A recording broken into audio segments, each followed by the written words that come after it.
ఉంది కాదా అని అడుగుతున్నాను. రైట్, మళ్ళీ వస్తా. ఒకసారి శేఖర్ రెడ్డి గారి దగ్గరికి వెళ్దాం. ఈ లోపల ఆత్మహత్య అంబటి చేసుకుంటారా రాంబాబు ఏం చేస్తారా? మాట్లాడారు ఒకసారి ఎప్పుడు చూద్దాం. చేస్తారు మీరు? మార్కెట్ ఎందుకుంది? రైట్, ఇవన్నీ మార్కెట్ డెఫినెట్ గా పెట్టింది. కూటమి ప్రభుత్వం దీని మీద మార్కెట్ మాట్లాడాలి.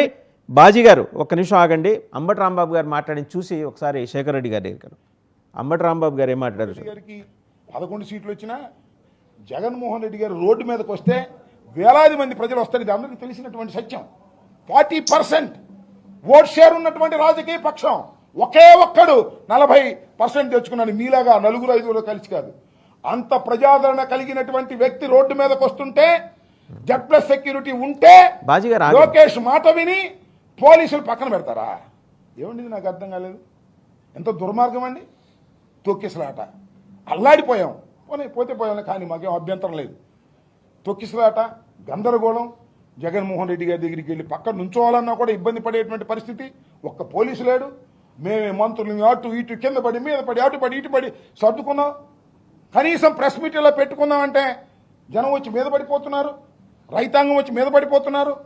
జగన్మోహన్ రెడ్డి గారిని చూడాలనేటువంటి తాపత్రయంతో ముందుకు వస్తున్నారు. ఒక్క పోలీసు కూడా లేకోకుండా మమ్మల్ని ఇబ్బంది పెట్టాలని కుట్ర కదా లోకేష్. ఇది తప్పు కదా. ఇది రైట్, శాశ్వతం ఈ ప్రభుత్వం. శేఖర్ రెడ్డి గారు ఈ అధికారం ఆయనేమో జనం వచ్చే మీద పడుతున్నారన్నారు, వీళ్ళందరేమో గూండాలు వచ్చారంటున్నారు. ఏది నిజమండి ఇందులో? రైతులు వచ్చారా, గూండాలు వచ్చారా, జనం వచ్చారా, మీ కార్యకర్తలు వచ్చారా?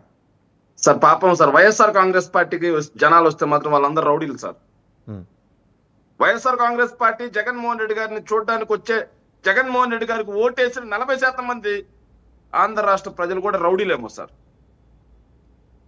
మాట్లాడే మాటకి సాంక్షిటీ ఉండాలి. రైతులు ఇబ్బంది పడతా ఉన్నారు, మనం ఏం చేస్తున్నాం సార్? ఆయన రఫీ గారు ఎందుకు సార్ పొద్దున్నే ఇరిటేటెడ్ ఫెలోస్ తీసుకొస్తారు? ఆగండి సార్, మాట్లాడడం సేపు కామ్ గా ఉన్నాం కదా. వాళ్ళు నోట్ చేసుకుని అతను మాట్లాడితే చర్చ అర్థవంతంగా ఉంటది. లేదు మధ్యలో దూరతానంటే నేను మొదలు పెట్టినప్పటి నుంచి దూరేవాడిని. నేను సంస్కారంగా ఆగాలి కదా. బాజీ గారు ఆగారు, మాట్లాడారు, నేను ఆగాను, మాట్లాడినివ్వండి. ఎస్, ఒక్క నిమిషం సార్. సార్ ఒక్క నిమిషం. ఏంటి సార్, నిన్న రైతు దీక్ష కోసం ఏదైతే మిర్చి రైతుల మద్దతు ధర కావాలి అని చెప్పి జగన్మోహన్ రెడ్డి గారు బయలుదేరారు. ఏంటి నేరం? ఉమ్మడి కృష్ణా గుంటూరు జిల్లాల్లో ఎన్నికల కోడ్ ఉందన్నారు. ఏం ఎన్నికల కోడ్ అది? గ్రాడ్యుయేషన్ ఎమ్మెల్సీకి సంబంధించిన ఎన్నికల కోడ్. మేము పోటీ చేశామా? వైఎస్ఆర్ కాంగ్రెస్ పార్టీ ఒక రాజకీయ పార్టీగా మేము పోటీ చేశామా? చేయలేదు కదా. ఏదైతే నారా, నందమూరి, తమన్ మ్యూజికల్ నైట్లకి, ఆ మ్యూజికల్ నైట్లో రాజకీయ ప్రసంగాలకి అడ్డురాని ఎన్నికల కోడ్, అక్కర్లేని పర్మిషన్, ఏదైతే ఈరోజు మద్దతు ధర లేక ఉరి తాళ్ళకి, ఎండ్రిన్ సీసాలకి బలవుతున్న రైతన్నను పరామర్శించడానికి వచ్చిందా? రైతంటే అంత చిన్న చూపా మీకు?